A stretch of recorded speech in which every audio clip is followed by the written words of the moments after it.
We'll start with breaking news out of Gabon. Senior members of the military have appeared on television this morning saying they are now in control of the oil-rich Central African country. They've ordered all institutions to be dissolved. Military leaders also announced the cancellation of Saturday's election results. The Electoral Commission says that President Ali Bongo won a third term in office. He's said to have got nearly 65% of the vote. À cela s'ajoute une gouvernance irresponsable. After noting an irresponsible, unpredictable governance which results in a continuous deterioration of social cohesion that risks leading the country to chaos, today, the 30th of August, 2023, in the name of the Gabonese people, we, the Committee of the Transition and the Restoration of Institutions, have decided to defend the peace, putting an end to the regime in place. To this end, the general elections of August 26, 2023, as well as the results, are cancelled. The borders of the country are closed until further notice. All the institutions of the Republic are dissolved. The government, the Senate, the National Assembly, the Constitutional Court. We call on the population for calm and serenity, and we affirm our attachment to the respect of Gabon's commitments to the international community. OK, let me give you some geographical context here, because the Republic of Gabon is situated on the western shores of Central Africa. The country has been run by one family for more than 55 years. Omar Bongo Ondimba was only the second president of Gabon. He came to power in 1967 following the death of the president Léon Mda, who remained there until his death in 2009. Ali Bongo Ondimba succeeded his father and was then re-elected as president in August of 2016. He has so far served 2 7-year terms, and of course on Wednesday it was announced that he had won a third term following Saturday's election. Now, Gabon is the 4th largest oil producer in sub-Saharan Africa. The country is a full member of OPEC. Let's go to Nick Hack, who joins us now live from Dakar. Nicholas, you've covered West and Central Africa extensively. You've been speaking to people in Gabon this morning. What more can you tell us about what's going on there? Well, from people that I spoke to in certain neighborhood in Libreville, in the capital, there are scenes of joys with hundreds of people taking to the streets, chanting that Gabon is liberated, Gabon is free. It's the end of a one-party system or a family holding on to power for the last 60 years. So there's a real sense of joy in certain neighborhoods. In other neighborhoods, we're seeing the soldiers patrolling the streets.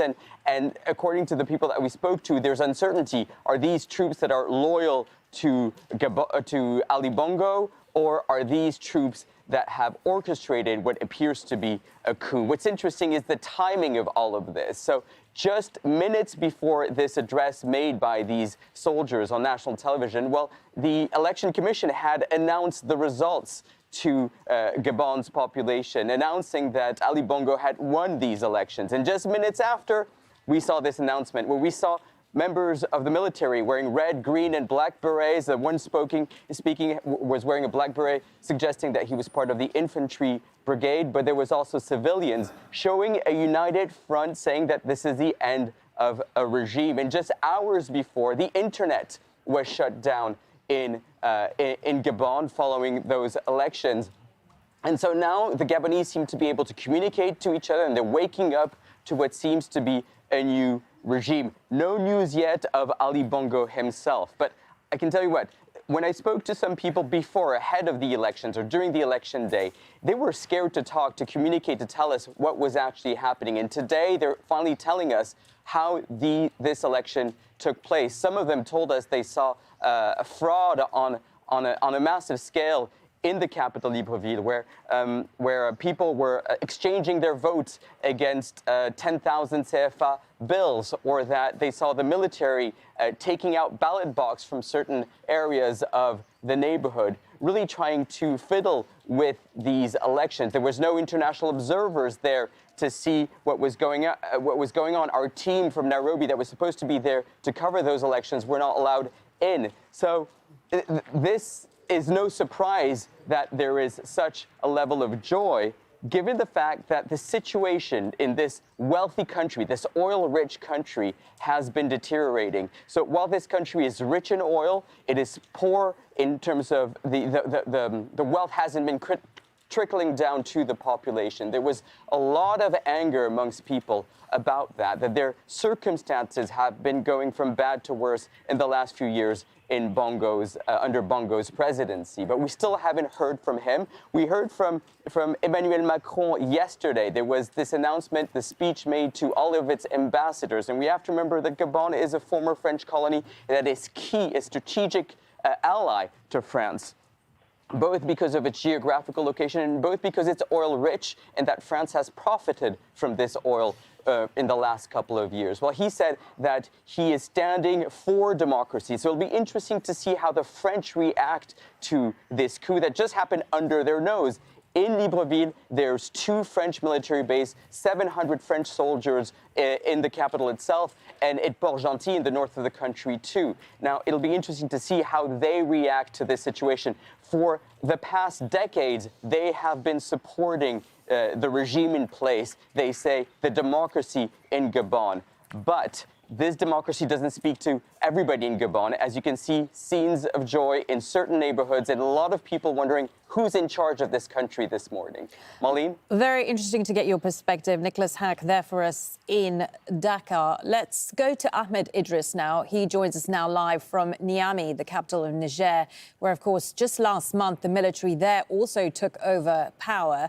Ahmed, interesting listening to Nicholas Hack's perspective there about France and what their involvement could be in the future, because this looks like another coup in a Francophone Africa. I mean, there seems to be at least a pattern emerging. Exactly. What happened in Mali 3 years ago set a chain reaction across Francophone West and Central Africa. And now the region is fast becoming one of the most politically unstable regions in addition to insecurity as well as economic decline. So basically, people are wondering what's happening. But again, when you talk to political analysts in the region, they will tell you about the deprivations, the economic malaise, the insecurity that's been there, and the inability of governments in power, democratically elected governments in power, to deal with these situations. Corruption is also one of the major factors. And now it will be interesting to see how the African Union reacts to this. We know their initial reaction is to suspend countries, member countries that where coups have taken place. We've seen that with Mali, we've seen that with Burkina Faso, Guinea, and now Niger. And it's expected very soon they will also announce that Gabon is suspended from the membership of the African Union. But what is interesting is we hardly will see any effective sanctions being applied on Gabon simply because of its mineral resources, something that we've seen happening in Mali and Burkina Faso right now. The expectation of many political analysts in West Africa and Central Africa was that when there is a coup, the strangulation, economic strangulation, should be applied to enforce the rule that the military should go back to the barracks and restore democracy. But what we continue to say in these countries is that mining of mineral resources and oil continue in those countries. So basically, people are watching. But here in Niger, people are just waking up to the news, and it will gladden the heart of the military authorities here that at least one other African country have seen their way, at least. Marlene? OK, Ahmed Idris there for us in Niamey, the capital of Niger. Let's get the perspective of Owigwe Agwego. He's a security analyst for Afropolitica, which is a security consultancy. He joins us now from Ankara.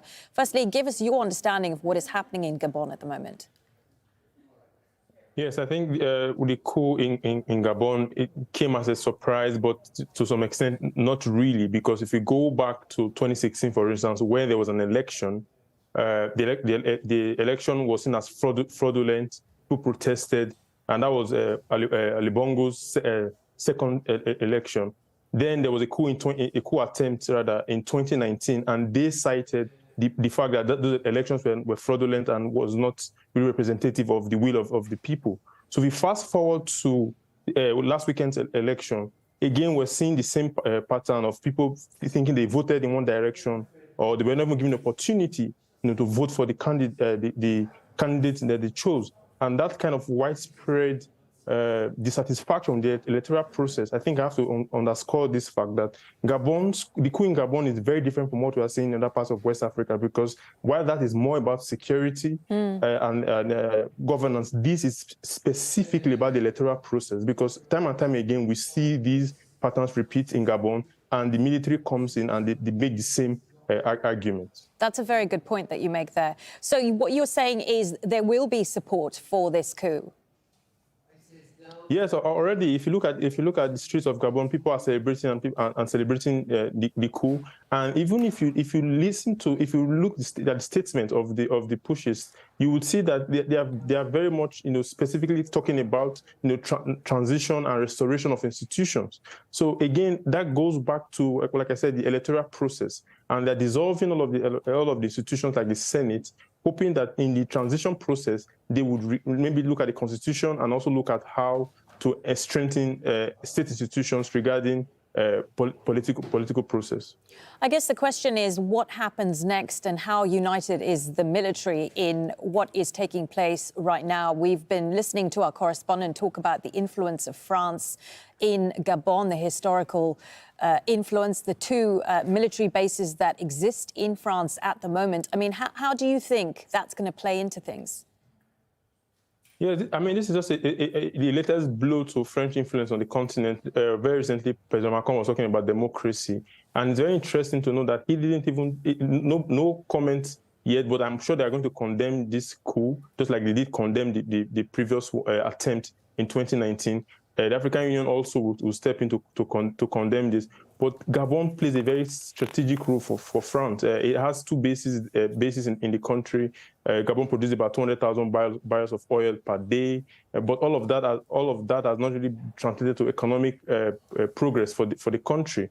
However, I think what is key to watch out for is how ECOWAS is going to respond, because while we have been seeing coups in West Africa and ECOWAS has been in the spotlight, this is now the first we're seeing in Central Africa, and how they're going to respond to this, if they are going to follow the same script as ECOWAS and in tackling the issue in Gabon. We have, of course, seen this increasingly anti-French sentiment in other West African nations, more notably in Niger recently. Is it a similar situation in Gabon? Yes, the coup in Gabon I think it's more about dissatisfaction with the electoral process and the fact that one family has ruled the country for about 56 years. Before Ali Bongo, he took over from his father in 2009. And his father ruled for 40 years. So it is seen as the democratic process doesn't really work. And France might not really be keen to complain about this type of dynastic kind of rule. But people in the country, I think, unlike in Mali and Burkina Faso, where we are seeing Russian flags, there's no indication of that yet. So it is, and the sentiment is not necessarily about anti-France, like we're seeing in Niger and Mali, but more about determining the future of Gabon and focusing more on its own electoral processes. Let's talk a little bit more then about the country. As you say, rich in oil, it's an OPEC member. It's also a key producer of this energy transitional material like magnesium. I mean, we know the borders have been shut. I mean, what are the wider international ramifications of what is going on there?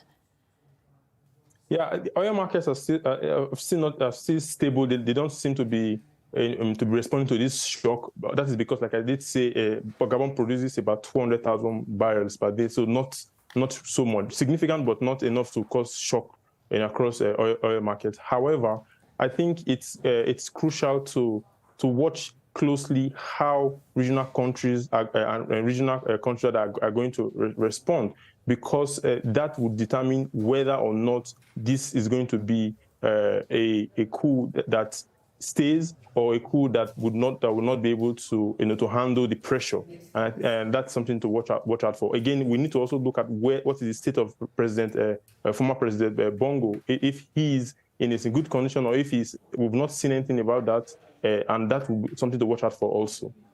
Okay, really good to get your perspective. Obigwe Agwegu, a security analyst for Afropolitica, speaking to us there from Ankara.